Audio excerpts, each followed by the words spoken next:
আসসালামু আলাইকুম। শুনছেন সংবাদ শিরোনাম। ব্রাহ্মণবাড়িয়ায় শহীদ বেদিতে সর্বস্তরের মানুষের শ্রদ্ধা। এখন শুনবেন বিস্তারিত। বিনম্র শ্রদ্ধা আর ভালোবাসার মধ্যে দিয়ে ব্রাহ্মণবাড়িয়ায় মহান স্বাধীনতা দিবস উদযাপিত হয়েছে। বুধবার ২৬শে মার্চ ভোরে সূর্যোদয়ের সাথে সাথে ৩১ বার তোপধ্বনির মধ্য দিয়ে দিবসটির সূচনা করা হয়। পরে শহরের ফারুকি পার্কস্থ শহীদ বেদিতে পুষ্পস্তবক অর্পণের মাধ্যমে রাষ্ট্রের পক্ষে শ্রদ্ধা নিবেদন করেন জেলা প্রশাসক মোহাম্মদ দিদারুল আলম।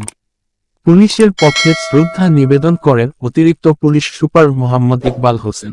এরপর গার্ড অব অনারের মাধ্যমে বীর শহীদদের শ্রদ্ধা জানান জেলা প্রশাসক ও অতিরিক্ত পুলিশ সুপার। পরে ব্রাহ্মণবাড়িয়া জেলা বিএনপি, প্রেস ক্লাবসহ বিভিন্ন শিক্ষা প্রতিষ্ঠানের, সরকারি দপ্তরসহ সামাজিক ও সাংস্কৃতিক সংগঠনের পক্ষ থেকে শ্রদ্ধা নিবেদন করেন। পরে সর্বসাধারণের জন্য শহীদ বেদি উন্মুক্ত করা হয়। ব্রাহ্মণবাড়িয়া 24.নিউজ।